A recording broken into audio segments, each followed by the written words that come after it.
Hello and welcome to Dimsy's Domain, and these are 4 payoffs I want to see in Dragon Ball Super post 2016. In Dragon Ball Super, both in the anime and in the manga, there has been 4 distinct things which have been alluded or teased previously which may happen in the latter portion of the series. This is 2016 onwards. Now, these things aren't things I just plain want to see without a proper foundation. For example, I will not be stating things like Goku and Vegeta surpass Beerus, a Z fighter other than Goku and Vegeta get a transformation, or an epic battle in the Battle of Gods tournament for Universe 6 and Universe 7 where someone may die. Each of these have their own merits and possibilities of happening, but it hasn't been foreshadowed strongly enough for it to be a payoff. It will either be classified as a plot twist, plot development, or just an awesome event. So here are 4 payoffs. Remember, they are going to include certain spoilers if you haven't read or caught up with the manga or the anime. Number 4. Side characters are given spotlight. More importantly, Majin Buu, Piccolo, and Monaka. This payoff stems from the recent manga chapter 7 for Dragon Ball Super. We know these characters will compete in the tournament. Therefore, they will have a dedicated slot of time for their fights with the opponents from Universe 7. The pairing, fighting sequences, and stakes involved with these fights give potential for great storytelling and spotlight for these characters in Dragon Ball Super, which has already been centered just mainly around Goku and Vegeta thus far. Number 3. The Namekian Book of Legends. This book was mentioned in episode 9 of the anime. It allowed the lore of Dragon Ball to be expanded upon.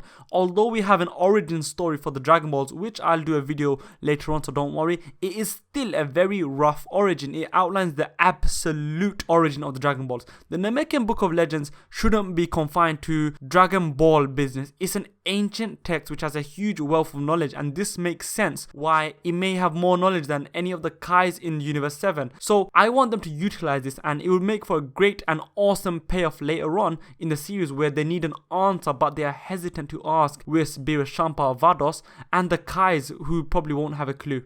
Number 2. The Potara earrings and Enter Vegito. So there was a huge foreshadowing throughout the Resurrection of F movie and the arc whereby it was implied that if Goku and Vegeta can work effectively as a team, they would truly be a force to be reckoned with. We saw glimpses throughout the Buu arc and both Saiyans taking turns to fight Kid Buu, and of course we can't ignore the introduction of a fan favorite during the battle with Gohan, and that is none other than Vegito. This character was the combination of 2 opposites sharing a thirst for battle and a selfishness being combined into one super entity with immense strength. After the separation of Kibito Kai, with the help of the Namekian Dragon Balls, there are 2 earrings available, making Potara fusion very possible. This tantalizing prospect of seeing Vegito is further made spicier by the fact that both Saiyans are able to go Super Saiyan God, Super Saiyan, or Super Saiyan Blue, whichever you prefer.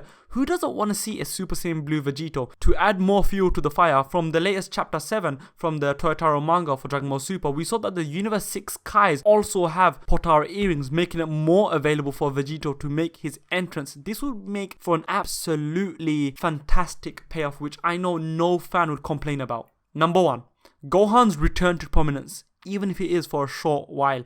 Gohan has been the butt of all Dragon Ball Super jokes thus far, likening him to Yamcha and ridiculing how weak he has become, where he was even one-shotted by Hercule at some point. It's not the place to discuss if Gohan should be so weak, but the fact is, Son Gohan is now a chump. However, knowing Toriyama's style, he tends to build characters from previous iterations of the series only for them to be overtaken in relevance by a new character in the new iteration. For example, I point towards Oolong, Roshi, Yamcha, Ten Shinhan, all being massively important characters in Dragon Ball, but nowhere near as important in Dragon Ball Z. Piccolo was built at the end of Dragon Ball, with him lessening in relevance after the Android saga. This seems to be the same for Gohan, where he's not important no more, especially in Dragon Ball Super. One thing to know is that there was always a good number to take the mantle of relevance, so we always had a roughly consistent number of main cast. This cannot be said for Dragon Ball Super because it's mainly centered around Goku and Vegeta. Although Beerus and Whis have been given significant spotlight, there is nowhere near enough spotlight on other characters to be part of the main Z cast, unless you want to count Monaka and the potential turncoats or other characters from the Universe 6 team, from Universe 6 Champa's team. It was also stated by Vegeta that Gohan has the most potential out of them all, and then Goku shot him down saying that all he does is just study his books, he can't even find his fighting gear. Now, I don't want to be classified as Gohan fanboy and ramble on. I don't even like Gohan as much. However,